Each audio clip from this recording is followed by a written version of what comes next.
અમારી Devbhumi news YouTube channel અમુક technical કારણોના હિસાબે આપ સાથે સંપર્ક તૂટી ગયો હોવાથી અમારા દ્વારા ટૂંક સમય માટે નવી દેવભૂમિ ન્યૂઝ ચેનલ શરૂ કરવામાં આવી રહી છે અને આપ સમાચાર તેમના મેળવવા માટે સબસ્ક્રાઇબ બટન દબાવી બેલ આઇકોન બટન દબાવો, જેથી કરી અમારો અને આપનો સંપર્ક બની રહે।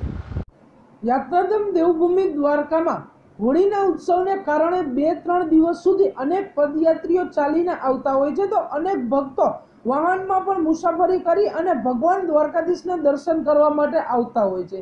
ત્યારે અનેક ભક્તો ભગવાન દ્વારકાધીશના દર્શન કરવા માટે અધીરા બન્યા છે। ત્યારે કોઈ પણ પ્રકારના ભક્તોને તકલીફ ન પડે અને કોઈ અનિચ્છનીય બનાવ ન બને તે માટે સમગ્ર દ્વારકા તથા દ્વારકાધીશ જગત મંદિરની સિક્યુરિટીમાં વધારો કરી દેવામાં આવ્યો છે અને દ્વારકામાં 4 ડીવાયએસપી, 6 પીઆઈ, 20 પીએસઆઈ સહિત 500 જેટલા પોલીસ કર્મીઓના સ્ટાફનો બંદોબસ્ત વધારી દેવામાં આવ્યો છે। તો દ્વારકા આવતા પદયાત્રીઓ માટે રસ્તામાં પણ પેટ્રોલિંગ દ્વારા સતત નજર રાખવામાં આવી રહી છે અને આ વખતે ભારે માત્રામાં આ પદયાત્રામાં યુવાનો પણ જોડાયા છે। ત્યારે અનેક સેવા કેમ્પોમાં પણ ભારે જનમેદની નજરે પડી રહી છે। ઉલ્લેખનીય છે કે ફૂલોર ઉત્સવનું આયોજન દ્વારકાધીશ જગત મંદિરમાં કરવામાં આવે છે, ત્યારે લાખોની સંખ્યામાં પદયાત્રીઓ આવી રહ્યા છે અને ફૂલોર ઉત્સવનો લાભ લેશે।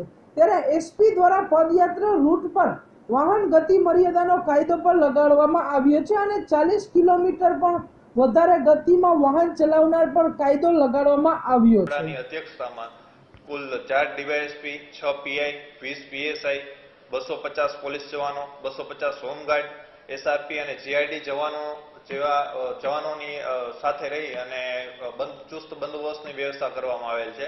અને આ સાથે જ અહીંના જે લોકલ હોટલ એસોસિએશન છે, લોકલ જે અગ્રણીઓ છે અને ઉપરાંત જે દેવસ્થાન સમિતિ છે તેના સહકારમાં રહી અને સમગ્ર બંદોબસ્તની વ્યવસ્થા કરવામાં આવેલી છે।